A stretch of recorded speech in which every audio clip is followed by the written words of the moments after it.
नयाँ सरकार गठनसँगै सत्तारूढ दलहरूको ध्यान प्रदेश सरकारमा केन्द्रित। धमाधम संसदीय दलको नेता चयन गर्दै। एकीकृत समाजवादीसँग एकता गर्ने विषयमा एमाले भित्र दुई धार। पार्टी विभाजन गर्नेहरूसँग मिल्नु कार्यकर्ताको भावना विपरीत हुने उपमहासचिव गेवालीको टिप्पणी। तेस्रो कार्यकालमा भाषण नभई काम गरेर देखाउने प्रधानमन्त्री दाहालको चाहना। सुशासन र विकास पहिलो प्राथमिकता भएको भनाई। कोरोना तथा रुस युक्रेन युद्धबाट सिर्जित सङ्कट लगायत थुप्रै समस्या झेल्दै सन् 2022ले बिदा लिँदै नयाँ खोज र विकासमा समेत उल्लेख्य प्रगति। र धरान क्लबलाई पराजित गर्दै डिफेन्डिङ च्याम्पियन एपिएफ आहारा पोखरा गोल्ड कप फुटबलको सेमिफाइनलमा प्रवेश। नमस्कार, कान्तिपुर डायरीका साथमा सहकर्मी सुरज र म अनिल। सुरु गरौँ प्रमुख प्रसङ्गबाट। सुरुमा कान्तिपुर सविस्तार। कान्तिपुर सविस्तार। 7 दलको समर्थनमा नयाँ सरकार गठन भएसँगै सत्तारूढ दलको ध्यान प्रदेश सरकारतर्फ केन्द्रित हुन थालेका छन्। राष्ट्रपति, उपराष्ट्रपति, सभामुख र उपसभामुख लगायतको पदीय भागभण्डा अनुसार मुख्यमन्त्रीका लागि सत्तारूढ दलहरूको दाबी देखिएको छ। नेताहरूका अनुसार सरकारको नेतृत्व गर्दा माओवादी केन्द्रले कम्तीमा 2वटा र एमाले 4वटा प्रदेशमा मुख्यमन्त्री पाउनुपर्ने दाबी गरेका छन्। त्यस्तै मधेस केन्द्रित सहितका क्षेत्रीय दलहरूले पनि प्रदेश सभाको नेतृत्व पाउनुपर्ने माग गरेका छन्। तत्कालीन केपी शर्मा ओली नेतृत्वको नेकपा सरकार विभाजन र सर्वोच्चको परमादेशबाट काङ्ग्रेस सभापति शेर बहादुर देउवाले 5 दलीय गठबन्धन सरकार बनाएपछि एमाले एकपछि अर्को गर्दै 4वटा प्रदेश सरकारको नेतृत्वबाट हात धुनु परेको थियो। प्रतिपक्षको भूमिकामा झण्डै 1.5 वर्ष सत्ता बाहिर बसेको एमाले प्रतिनिधि र प्रदेश सभाको निर्वाचनबाट दोस्रो दल बनेपछि अहिले माओवादी केन्द्र सहितका दलको समर्थनमा नयाँ सरकार बनेपछि प्रदेश सभामा राम्रै हैसियत पाउने देखिएको छ। 2014 को निर्वाचनबाट झण्डै 2/3 बहुमतका साथ गठन भएको शक्तिशाली वाम गठबन्धनको सरकारले प्रदेश 2 बाहेक 5वटा प्रदेशमा सरकार गठन गरेको थियो। त्यसबेला एमाले प्रदेश 1 बागमती, गण्डकी र लुम्बिनी प्रदेशमा र माओवादीले कर्णाली र सुदूरपश्चिममा आफ्नो सरकार बनाएका थिए। विकसित राजनीतिक घटनाक्रमले एमाले संघ र प्रदेशहरूबाट बहिर्गमन हुँदै निर्वाचनसम्म प्रतिपक्षमा बस्न बाध्य बन्यो। तर निर्वाचनपछि फिरिएको राजनीतिक परिस्थितिले उसलाई केन्द्र र प्रदेशमा फेरि सरकार गठन गर्ने सहज वातावरण बनेको छ। केन्द्रमा एमाले, माओवादी केन्द्र, राष्ट्रिय स्वतन्त्र पार्टी, राष्ट्रिय प्रजातन्त्र पार्टी, जनता समाजवादी पार्टी, जनमत पार्टी, नागरिक उन्मुक्ति पार्टी र 3 स्वतन्त्र सांसद समेत गरी 169 सांसदको गठबन्धनबाट बनेको सरकार अब सोही समीकरण अनुसार 7 प्रदेशमा गठबन्धनको सरकार बनाउने गृह कार्य भइरहेको छ। माओवादी केन्द्रका अध्यक्ष पुष्पकमल दाहाललाई प्रधानमन्त्रीको पहिलो कार्यकालमा सुम्पिएर एमाले प्रदेशहरूमा आफ्नो नेतृत्वका लागि दाबी गरिरहेको छ। गत पुस 2 गते निर्वाचन आयोगले 7वटै प्रदेश प्रमुखहरूलाई प्रदेश सभा निर्वाचनको अन्तिम परिणाम बुझाएसँगै प्रदेश सरकार गठनको प्रक्रियाले औपचारिकता पाएको छ। गठबन्धनका दलहरूले प्रदेशहरूमा संसदीय दलको नेता छान्न सुरु गरिसकेका छन्। सम्भवतः मधेसवादी दल जनमत र जनता समाजवादी पार्टी मध्ये एक दललाई मधेस प्रदेश सरकार दिएर एमाले 4 र माओवादीले 2वटा प्रदेशहरूमा सरकार निर्माण गर्ने कसरत गठबन्धन भित्र चलिरहेको छ। 93 सदस्य 1 नम्बर प्रदेश सभामा सरकार बनाउन 47 सांसदको बहुमत आवश्यक पर्छ। 40 सांसद सहित पहिलो दल बनेको एमाले माओवादी केन्द्रको 13, राप्रपाका 6 र जसपाको 1 गरी 60 सांसद सहित गठबन्धनले सरकार गठन गर्दैछ। यस प्रदेशमा 5 वर्ष अघि एमालेकै नेतृत्वमा सरकार गठन भएको र यसपटक एमाले पहिलो दल बनेकाले पनि सरकारको दाबी एमाले गर्दै आएको छ। एमाले स्थायी कमिटी सदस्य हिक्मत कार्की संसदीय दलको नेतामा सर्वसम्मत चयन भइसकेका छन्। त्यस्तै माओवादीका तर्फबाट संसदीय दलको नेतामा इन्द्रबहादुर आङबो सर्वसम्मत चयन भएका छन्। दलको बैठकले नेता कार्कीको संयोजकतामा सरकार निर्माण लगायतका विषयमा अन्य दलहरूसँग छलफल गर्न 5 सदस्यीय कार्यदल गठन गरेको अवस्था छ। 107 सदस्यीय मधेस प्रदेशमा गठबन्धनलाई सरकार बनाउन 54 सांसद भइ पुग्छ। यस प्रदेशमा एमालेका 23, माओवादी केन्द्रका 8, जसपाका 16, जनमतका 13, राप्रपाका 1 र नागरिक उन्मुक्ति पार्टीका 1 गरी 62 सिट एमाले गठबन्धनको पक्षमा छ। संघीय सरकारलाई समर्थन गरेका जनमत र जसपा दुवै मधेसका निर्णायक दल भएकाले पनि कुनै एकको नेतृत्वमा सरकार बन्ने सम्भावना बलियो देखिएको छ। बागमती प्रदेशको प्रदेश सभाका लागि 110 सदस्य निर्वाचित छन्। सरकार गठनका लागि 56 सदस्यको समर्थन जुटाउनु पर्ने यस प्रदेशमा एमाले नेतृत्वको गठबन्धनमा एमाले 27, माओवादीको 21 र राप्रपाका 13 गरी 61 सदस्य छन्। यस प्रदेशमा सरकारको नेतृत्वमा समेत एमाले र माओवादीको दाबी छ। एमाले गत पुस 14 गते नै संसदीय दलको नेतामा जगन्नाथ थपलियालाई सर्वसम्मत चयन गरेको छ। माओवादीले शालिग्राम जमर कटेललाई दलको नेता सर्वसम्मत चयन गरेको छ। त्यस्तै 60 सदस्यीय गण्डकी प्रदेश सभामा सरकार बनाउन एमाले गठबन्धनलाई 31 सदस्य आवश्यक पर्छ। यस प्रदेशमा एमालेका 22, माओवादीका 8 र राप्रपाका 2 गरी गठबन्धनले सरकार बनाउन पर्याप्त बहुमत पुर्याएको छ। यस प्रदेशमा पूर्व स्वास्थ्य मन्त्री समेत रहेका एमालेका खगराज अधिकारीलाई एमाले दलको नेतामा सर्वसम्मत चयन गरेको छ। लुम्बिनी प्रदेशमा 87 सदस्यीय प्रदेश सभा छ। गठबन्धनलाई सरकार गठन गर्न 44 सांसदको समर्थन आवश्यक पर्छ। एमालेबाट 29, माओवादी केन्द्रबाट 9, जसपाबाट 3, राप्रपाबाट 4, जनमत 3, नागरिक उन्मुक्तिबाट 4 गरी 52 सांसद गठबन्धनमा छन्। यस प्रदेशमा एमाले गठबन्धनमा रहेका जनमत, उन्मुक्ति, राप्रपा लगायत साना दलहरूले संसदीय दलको नेता चयन गरे पनि एमाले माओवादी दलहरूले दलको नेता चयन गरिसकेका छैनन्। 40 सदस्यीय कर्णाली प्रदेश सभामा 21 सांसदको समर्थनमा सरकार गठन हुन्छ। एमालेबाट 10, माओवादी केन्द्रबाट 13, राप्रपाबाट 1 गरी यस प्रदेशमा गठबन्धनको पक्षमा 24 सांसदको समर्थन छ। तत्कालीन नेकपा सरकारमा माओवादीका तर्फबाट सरकार निर्माण भएको यस प्रदेशमा यसपटक पनि माओवादीले सरकारमा दाबी गरेको छ। माओवादीले राजकुमार शर्मालाई दलको नेतामा चयन गरेको छ भने एमालेबाट यामलाल कडेल सर्वसम्मत चयन भएका छन्। एमाले पनि जनमतका आधारमा माओवादी भन्दा ठूलो दल भएकाले सरकारमा आफ्नो दाबी हुने बताएको छ। यसै गरी 53 सदस्यीय सुदूरपश्चिम प्रदेशमा सरकार गठनका लागि 27 सांसदको समर्थन भए पुग्छ। यस प्रदेशमा एमालेका 10, माओवादीका 11, नागरिक उन्मुक्तिका 7 र राप्रपाका 1 गरी 29 सांसद गठबन्धनकै छन्। नागरिक उन्मुक्ति पार्टी नेकपा एकीकृत समाजवादीले दलको नेता छानिसकेको अवस्थामा यस प्रदेशमा एमाले पनि राजेन्द्र रावललाई नेतामा चयन गरेको छ। सरकार गठनमा निर्णायक शक्ति उन्मुक्तिले समेत सरकारको नेतृत्व दाबी गर्दै आएको छ। 7 वटा प्रदेशहरूमा कसको नेतृत्वमा सरकार बनाउने विषयमा गठबन्धनका दलहरू बीच भइरहेको प्रारम्भिक छलफलमा एमाले प्रदेश 1, गण्डकी, कर्णाली र सुदूरपश्चिममा, माओवादीले लुम्बिनी र बागमतीमा, त्यस्तै मधेसमा जनमत र जसपा मध्ये कुनै एउटा दलले सरकार गठन गर्ने बुझिएको छ। रेडियो कान्तिपुरका लागि खिलनाथ ताजपुरिया। कान्तिपुर सविस्तार।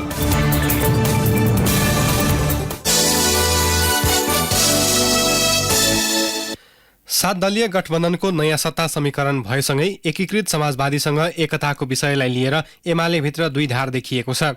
माओवादी केन्द्र र एमाले सहितको गठबन्धनमा एकीकृत समाजवादीलाई ल्याउने पहलसँगै एमालेका कतिपय नेताले वामपन्थी एकताको प्रयास थालेका छन्। उपाध्यक्ष विष्णु पौडेल र उपमहासचिव पृथ्वी सुब्बा गुरुङ सहितका नेताले एकीकृत समाजवादीलाई सरकारमा मात्र नभई पार्टी एकीकरण गर्नुपर्ने धारणा सहित छलफल गरिरहेका छन्। तर उपमहासचिव प्रदीप गेवाली लगायत नेताले भने एकीकृत समाजवादीसँग तत्काल एकता गर्न नहुने सार्वजनिक अभिव्यक्ति दिन थालेका छन्। उपमहासचिव गेवालीले एकीकृत समाजवादीसँगको एकता सम्भव नभएको आशय सहित धारणा राख्नु भएको छ। उहाँले भन्नुभयो, नेकपा एमालेको र माओवादी केन्द्रको विभाजन बरु त्यसलाई एउटा सामान्य विषय भन्न सकिएला, किनभने हामीले 3 वर्ष अगाडि मात्रै त्यसको प्रयोग गरेका थियौं। एउटा प्रयोग सफल भएन। हामी दुईटा भिन्न भिन्न धारका पार्टीहरू थियौं। अलिकति अदालतले पनि भिन्न बसो भन्यो, अलिकति हाम्रो हतारमा एकता थियो, त्यसलाई पनि जोगाउन सकिन्थ्यो। तैपनि दुईटा भिन्न भिन्न कोर्समा हिँडेको पार्टी भएको नाताले त्यसलाई सहज भन्न सकिएला। तर नेकपा एमालेको विभाजन र नेकपा एमालेलाई सरकारबाट विस्थापन गर्नको निम्ति गरिएका यावत क्रियाकलापहरू त्यसलाई कहीँ कतै जस्टिफाई गर्न सकिन्छ, त्यसलाई सहज ढङ्गले लिन सकिन्छ, सकिँदैन। उपमहासचिव गेवालीले पार्टी विभाजनको औचित्य कुनै पनि ढङ्गले पुष्टि नहुने भन्दै गल्ती स्वीकार गर्नुपर्ने बताउनुभयो। एकीकृत समाजवादीलाई सरकारमा ल्याउन खोज्नु स्वाभाविक भए पनि एकता गर्नु कार्यकर्ताको भावना विपरीत हुने उहाँको भनाइ थियो। सरकारलाई विश्वासको मत देऊ भन्ने कुरा एउटा होला। विश्वासको मत दिइसकेपछि एकाध कोट बोलिएका कुराहरू पनि सरकारको दायरा फराकिलो पार्नुभन्दा त्यो पनि स्वाभाविक कुरा होला। तर जुन कष्टका साथ, जुन आँधी हुरीका साथ तपाईहरुले नेपाली कम्युनिस्ट आन्दोलनको नेकपा एमालेको ढुङ्गालाई यहाँसम्म ल्याइ पुर्याउनु भएको छ, त्यो आँधी तुफान चलिरहेको बेला शक्तिशाल जस्तो भएर उभिएका तपाईँ कमरेडहरूको भावनाभन्दा विपरीत कुनै पनि निर्णय हुँदैन। त्यस कारणले कुनै तनावमुक्त भएर अगाडि बढ्नको निम्ति तपाईँलाई आग्रह गर्न चाहन्छु। पछिल्लो समय एकीकृत समाजवादीसँग एकता गरी संसदको पहिलो दल बन्न सकिने भन्दै एमाले भित्र एकीकरणको बहस सुरु भए पनि नेताहरूको फरक विचार प्रकट भएको हो। यसैबीच एकीकृत समाजवादीका प्रवक्ता जगन्नाथ खतिवड़ाले एमालेसँगको एकतामा विश्वास नगर्न आग्रह गर्नुभएको छ। पार्टी कार्यालयमा सञ्चारकर्मीसँग कुरा गर्दै उहाँले भन्नुभयो, पार्टी अध्यक्षसँग त्यस प्रकारको प्रस्ताव कसैले गरेको पनि छैन। औपचारिक र अनौपचारिक दुवै कोणबाट यस प्रकारको कुराहरू भएको छैन। पार्टी विलय अथवा एकीकरण अथवा कुनै पनि नामको कुनै पनि गतिविधि अगाडि बढाउने गरी हामीले कुनै काम गरेका छैनौँ। त्यसमा हाम्रो रुचि पनि छैन। हाम्रो बढीभन्दा बढी रुचि वाम एकताका लागि एजेन्डाहरूमा एकता गर्दै अगाडि हिँड्ने कुरामा अलि बढी रुचि छ। यो अथवा त्यो पार्टीसँग एकीकरण हुँदैछ भन्ने हल्ला सम्पूर्ण रूपमा निराधार हो। सरकारलाई समर्थन गर्ने विषयमा एकीकृत समाजवादीले आन्तरिक छलफल गरिरहेको छ।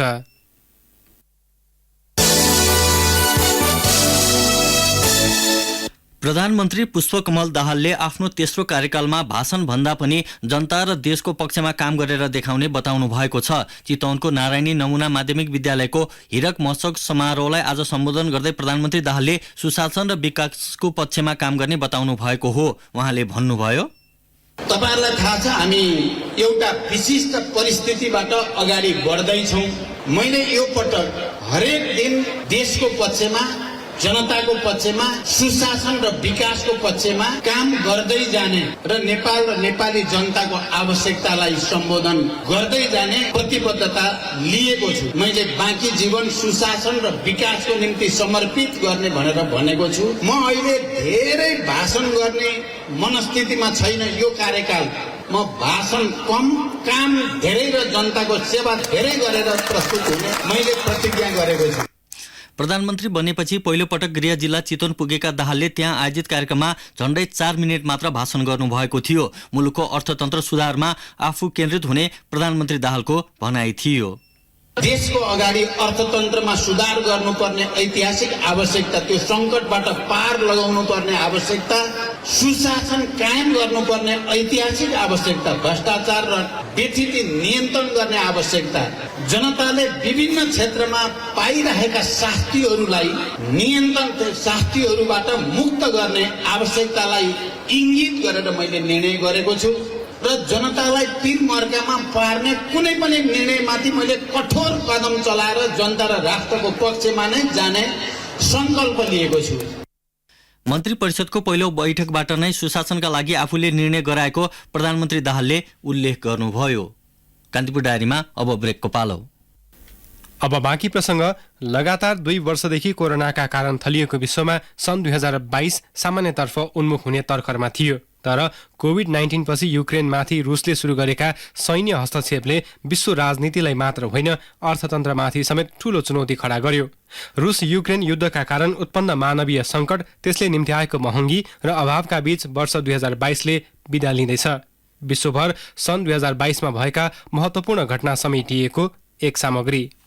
सन् 2022 कोभिड पछि तीव्र विकास समृद्धि उन्मुख विश्वको परिकल्पना सहित शुरू भएको थियो। कोभिडको कारण विभिन्न मुलुकले खोप अनिवार्य गरेका समय अस्ट्रेलियन ओपन टेनिसमा प्रतिस्पर्धा गर्न रोक्दै अस्ट्रेलिया सरकारले विश्व नम्बर 1 नोभाक जोकोभिचलाई नियन्त्रणमा लिएर मुलुकबाट निष्कासन गरेको थियो। फेब्रुअरी सुरु भएदेखि नै पश्चिमा देशहरूले रुसले युक्रेनमाथि आक्रमण गर्ने आशंका व्यक्त गरेका थिए। तर आधुनिक विश्वमा हुन सक्ने परिकल्पनासम्म नगरिएको घटना भयो। रुसले युक्रेनमाथि सैन्य हस्तक्षेप गरेपछि कोभिडले थलिएको विश्व समुदायको सामान्य उन्मुख जीवनमा अर्को चुनौती थपियो। विश्वको मुख्य अन्न निर्यातकर्ता युक्रेन र महत्वपूर्ण इन्धन तथा ग्यास निर्यातकर्ता रुसका उत्पादन तथा बजार दुवै प्रभावित भए। युद्धले युक्रेनका लाखौं शरणार्थी भयो भने युक्रेनी उत्पादन निर्यात गर्नु असम्भव प्राय देखियो। उता विभिन्न प्रतिबन्धका कारण रुसी उत्पादन पनि विश्व बजारमा पुग्न पाएको छैन, जसका कारण इन्धनको मूल्य आकाशिए र हरेक वस्तुमा मूल्य वृद्धिले सन् 2022 भरि सामान्य व्यक्तिको जीवन आक्रान्त रह्यो। युक्रेनी राष्ट्रपति भोलोदिमिर जेलेन्स्की सन् 2022 मा चर्चाका व्यक्ति बने। मुलुकप्रतिको प्रेम जेलेन्स्की र युक्रेनी जनताको हिम्मतले विश्वलाई नै शिक्षा प्रदान गरेको छ। कीवको आकाशमा भएका आक्रमणका दृश्यहरू विश्वका सञ्चार माध्यममा छाएको दिनदेखि सन् 2022 को अन्त्यसम्म आइपुग्दा युद्ध अपराध संयुक्त राष्ट्रसङ्घको सुरक्षा परिषदमा रुसको भिटो खेल कार्यक्रममा रुसको प्रतिबन्धकै समाचारले विश्वका सञ्चार माध्यम वर्षभरि नै भरिएका थिए। यसै वर्ष सोभियत युनियनका पूर्व नेता मिखाइल गोर्बाचोभको निधन भयो। सोभियत युनियनलाई विश्वमा खुला क्षेत्रका रूपमा स्थापित गर्ने प्रयास गरेका गोर्बाचोभलाई पश्चिमाहरूले परिवर्तनका संवाहकका रूपमा लिए पनि मस्कोले खासै महत्व दिएको पाइँदैन। अप्रिल महिनामा पाकिस्तानका प्रधानमन्त्री इमरान खान माथिको अविश्वासको प्रस्ताव पारित भएपछि विपक्षमा रहेका शहबाज शरीफ सत्तामा आए। मे महिना शुरू भएपछि मंकीपक्स रोगको संक्रमण युरोपका मुलुकहरूमा देखिएपछि अर्को स्वास्थ्य चुनौती उत्पन्न भएको थियो। तर त्यो चुनौती बिस्तारै सतर्कता तथा सचेतनाका कारण कम गरिएको छ। फिलिपिन्समा पूर्व शासक फर्डिनान्ड मार्कोसका छोरा फर्डिनान्ड मार्कोस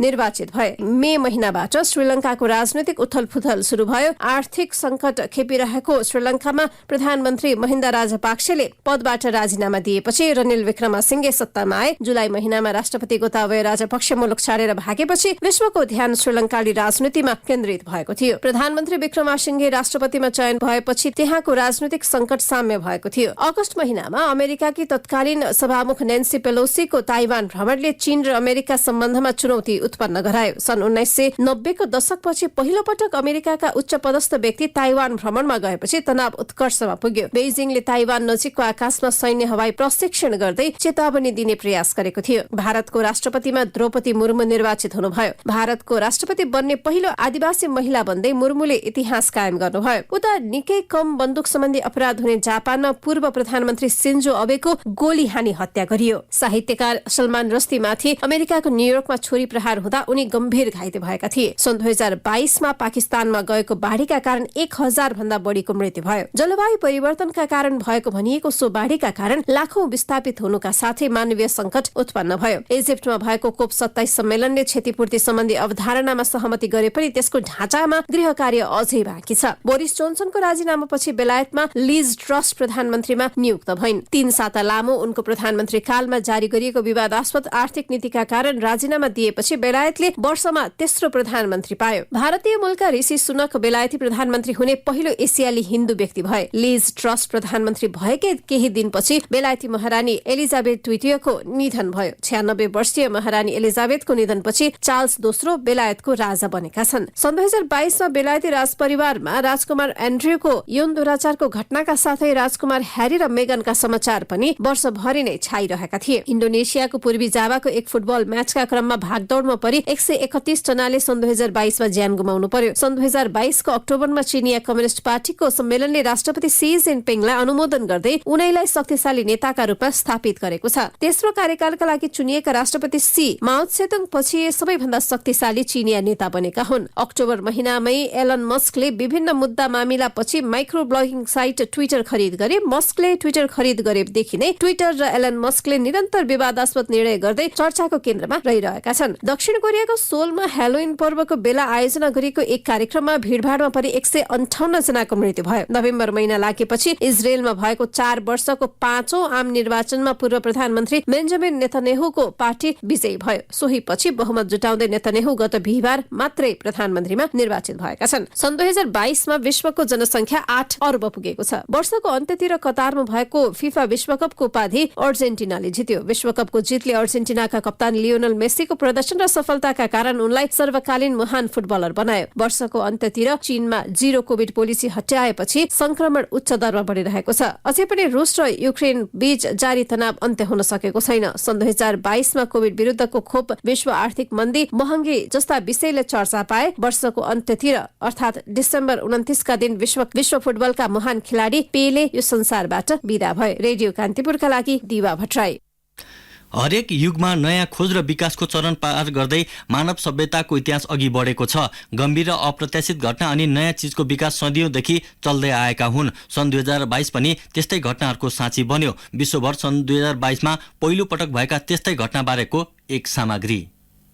सन् 2022 मा अमेरिकी कम्पनी एप्पल सर्वाधिक मूल्यमा शेयर कारोबार गर्ने पहिलो कम्पनी बन्यो। एप्पलले सन् 2022 मा 30 खर्ब अमेरिकी डलर बराबरको शेयर मूल्य कारोबार गर्न सफल भएको हो। कोभिड यता अन्य कम्पनीको शेयर कारोबार मूल्य निरन्तर गिरावट आइरहेको अवस्थामा एप्पल भने सर्वाधिक शेयर मूल्य कारोबार गर्न सफल बनेको हो। डाउन सिन्ड्रोम भएकी सोफिया जिराउ पहिलो पटक भिक्टोरिया सिक्रेट मोडल बन्न सफल भइन्। Puerto Rican Sofia love cloud and च्याम्पियनमा विविधता र समावेशिता झल्कने गरी प्रस्तुत भएकी थिइन्। गत मार्चमा भएको एक अध्ययनले मानव रगतमा पहिलो पटक माइक्रोप्लास्टिक अर्थात प्लास्टिकका ससाना कण फेला परेको पुष्टि गरेको छ। दैनिक रूपमा प्रयोग गरिने बोतलको पानी, प्याकिङ गरेका खानेकुरा लगायत दैनिक उपभोग्य सामग्रीको प्रयोगबाट मानव शरीरमा प्लास्टिकका ससाना कण फेला पर्न पुगेको र त्यसले शरीरका विभिन्न अङ्गलाई असर पुर्याउने गरेको एक अध्ययनले देखाएको हो। यस्तै सन् 2022 मा वैज्ञानिकहरूले पहिलो पटक मिल्की वे ग्यालेक्सीमा कसरी ताराहरूको उत्पत्ति हुन्छ भन्ने विषय पत्ता लगाउन सफल बने। सन् 2022 मा भएको अर्को रोचक प्रसंग के छ भने गत वर्ष मार्चको मध्यतिर पूर्वी अन्टार्कटिका क्षेत्रमा जलवायु परिवर्तनका कारण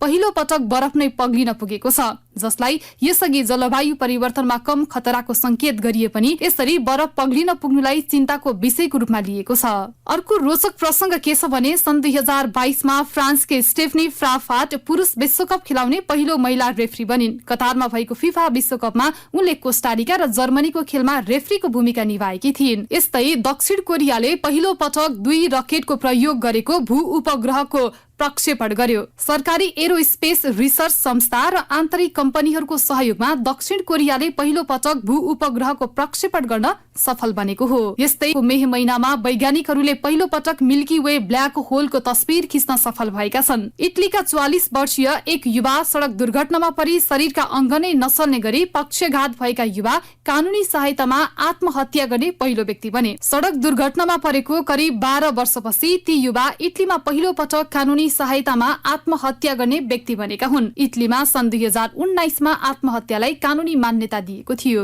यस्तै यस वर्षमा नै वैज्ञानिकहरूले नाङ्गो आँखाले देख्न सक्ने जीवाणु पत्ता लगाए। विज्ञान जर्नलमा गत जुनमा प्रकाशित एक अध्ययनमा शोधकर्ताहरूले जीवाणुको अस्तित्व पहिचान गरी माइक्रोस्कोप बिना जीवाणु देख्न सकिने विषय पत्ता लगाएका हुन्। औसतमा थियो मार्गारिटा मैग्निफिका प्रजातिको जीवाणुको लम्बाई लगभग 0.35 इन्च हुने गरेको छ। फेसबुकले आफ्नो कम्पनीको नाम परिवर्तन गरी मेटा बनाएसँगै आफ्नो इतिहासको 10 वर्षमा भारी गिरावट बिहोरेको छ। टिकटक लगायत एपका कारण यसको कमाईमा उल्लेख्य रूपमा कमी आएको अध्ययनले देखाएको हो। यस्तै अमेरिकाको फोटो प्रिन्टिङ एन्डी वारहोल सिल्क स्क्रिनले आफ्नो लिलामी रेकर्ड तोडेको छ। उसले 2017 को आफ्नै रेकर्ड तोड्न पुगेको हो। सन् 2022 मा भेटिकन सिटी र इजिप्टमा पहिलो पटक चर्चको उच्च पदमा महिला नियुक्त भएका छन्, जसलाई जुन इस्लामिक संस्थाको 1000 वर्षको इतिहासमा पहिलो मानिएको छ। पहिलो पटक भेटिकन सिटीको भेटिकन कमिटीले क्याथोलिक चर्चमा उच्च पद अर्थात बिशपका लागि महिलालाई नियुक्त गरेको हो। यसै गरी इजिप्टमा अल अजहर मस्जिदले एक महिलालाई भव्य इमाम शेख अहमद अल तैयबको सल्लाहकारको रूपमा नियुक्त गरेको छ। सन् 2022 मा अमेरिकामा धूम्रपान भन्दा गाँजा सेवन गर्नेको संख्या बढ्दै गएको पाइएको छ। गत अगस्तमा सार्वजनिक रिपोर्टका अनुसार पहिलो पटक अमेरिकी नागरिकले धूम्रपान भन्दा गाँजा बढी सेवन गरेको पाइएको हो। अमेरिकामा 1950 मा धूम्रपान सेवन गर्नेको संख्या सर्वाधिक रहँदै आएकोमा यस पटक सो संख्या निरन्तर घट्दै आएको छ। करिब 16% अमेरिकी नागरिकमा गरिएको सो सर्वेक्षणमा जम्मा 5%ले धूम्रपान गर्ने गरेको पाइएको हो। सन् 2022 मा फ्रान्सले पहिलो पटक जर्मनीका लागि प्राकृतिक ग्यास प्रदान गरेको छ। रुसले ऊर्जामा कटौती गरेपछि ऊर्जाको खोजीमा रहेका फ्रान्स र जर्मनीले समाधानका बाटो खोज्दै जाँदा पहिलो पटक प्राकृतिक ग्यास प्रदान गरिएको हो। यस्तै वैज्ञानिकहरूले रसियाका गुफाहरूमा प्राचीन मानव सभ्यताको नियान्थेरलको वंशज पत्ता लागेको छ। गत अक्टोबरमा प्रकाशित एक रिपोर्ट अनुसार 11 नियान्थेरल वंशजको समूह 54,000 वर्ष अगाडि एकै ठाउँमा भोकमरीका कारण मृत्यु हुन पुगेको पत्ता लागेको हो। सन् 2022 मा अर्को रोचक प्रसंग भनेको भारतीय मूलका ऋषि सुनक बेलायती प्रधानमन्त्री हुने पहिलो एसियाली हिन्दू व्यक्तित्व बने। सन् 2022 मा कतारमा भएको विश्वकप फुटबल मध्य पूर्वमा आयोजना गरेको पहिलो विश्वकप हो, जुन अहिलेसम्मकै जाडो याममा उत्तरी गोलार्धमा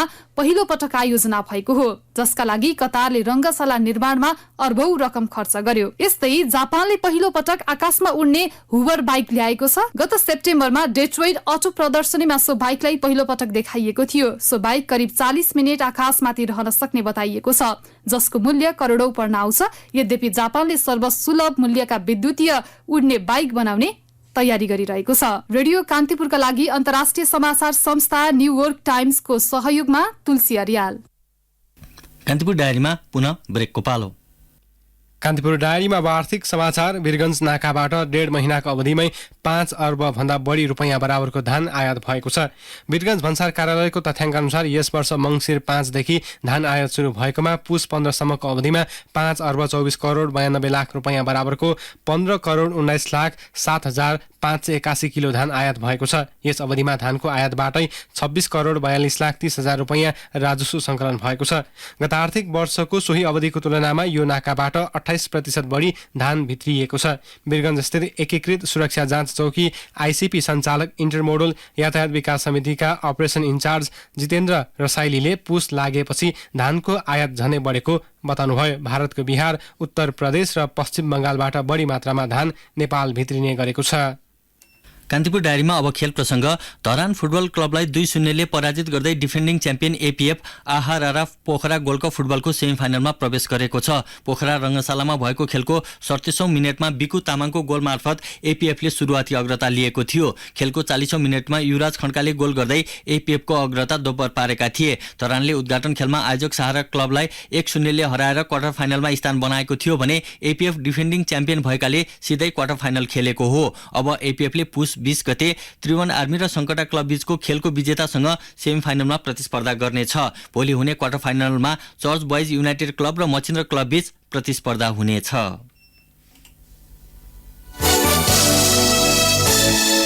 नेपाल टी20 लिगमा आज पोखरा एभेन्जर्स र जनकपुर रोयल्स विजयी भएका छन्। पहिलो खेलमा पोखराले लुम्बिनी अल स्टार्सलाई 9 विकेटले पराजित गरेको हो। पोखराको यो लगातार दोस्रो जित हो। लुम्बिनीले दिएको 128 रनको लक्ष्य पोखराले 18.2 ओभरमा 1 विकेट गुमाएर पूरा गर्यो। पोखराको जितमा अरिफ शेखले 77 र आसिफ शेखले 26 रन जोडे। यसअघि पहिले ब्याटिङ गरेको लुम्बिनीले निर्धारित 19.5 ओभरमा अल आउट हुँदै 127 रन बनाएको थियो। यसैबीच आज भएको दोस्रो खेलमा जनकपुर रोयल्सले विराटनगर सुपर किङ्सलाई 49 रनले पराजित गर्यो। जनकपुरले निर्धारित ओभरमा 5 विकेटको क्षतिमा 189 रन जोडेको थियो। 190 रनको लक्ष्य पछ्याएको विराटनगरले निर्धारित ओभरमा 7 विकेटको क्षतिमा 140 रन मात्र बनाउन सक्यो। त्यसअघि पहिले ब्याटिङ गरेको जनकपुरका लागि समीउल्लाह सिनारीले नट आउट 78 रन जोडे। फेरि पनि क्रिकेटकै प्रसङ्ग। प्रधानमन्त्री कप महिला राष्ट्रिय क्रिकेट प्रतियोगिताको 5औं संस्करण सुनसरीको इटहरीमा हुने भएको छ। नेपाल क्रिकेट संघ क्यानले प्रतियोगिता यही पुस 29 गतेदेखि सुरु हुने जानकारी दिएको छ। क्यानका कोषाध्यक्ष रोशन कुमार सिंहका अनुसार इटहरी 9 स्थित जनता क्रिकेट पार्कमा हुने प्रतियोगितामा विभागीय टोली, सशस्त्र प्रहरीको एपीएफ र 7वटा प्रदेशको टिम गरी 8वटा टोलीको सहभागिता रहनेछ। 20 ओभरको म्याच हुने प्रतियोगिता लिग कम नकआउटको आधारमा खेलाइने भएको छ। प्रतियोगिताको विजेताले 5 लाख तथा उपविजेताले 3 लाख रुपियाँ प्राप्त गर्नेछन्। अवस्था बेलुकी 8 बजे सेक्युरिटी एन्ड क्राइम डायरीका साथमा आउने नै छौँ। तबसम्मका लागि सहकर्मी सुरज र म अनिल आज्ञा माग्छौँ। नमस्ते।